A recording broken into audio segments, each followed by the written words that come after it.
A trade deal with China that would end the trade war and ease the damage to American agriculture seemed just around the corner, but not so fast.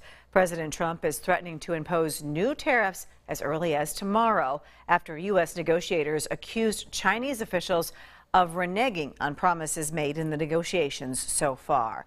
KELOLAND's Anna Warnicki reports trade talks between the U.S. and China continue today in Washington as lawmakers applaud the president's tough approach and worry about the impacts of the trade war on their constituents.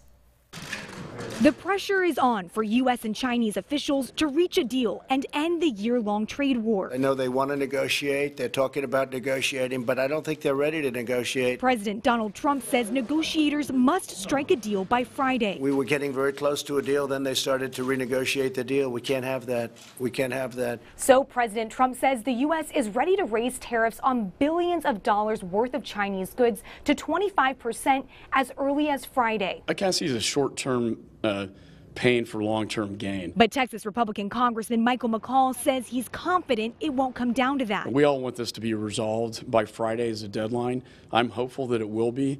My intelligence is that they're very close. U.S. markets have been unsteady, reacting to the threat of higher tariffs. Tariffs can be a useful tool to bring another country to the table, but in the end, I think they're not good policy. Texas Republican Senator John Cornyn says American farms and businesses want an end to the trade war, but so does China. I think China needs a deal because of the economic disruption that these high tariffs cause their economy, and what that means to President Xi's regime is something that really gets their attention. U.S. Trade Representative Robert Lighthizer and Treasury Secretary Steven Mnuchin will continue meeting with Chinese trade officials as the Friday deadline approaches. In Washington, I'm Anna Warnicki.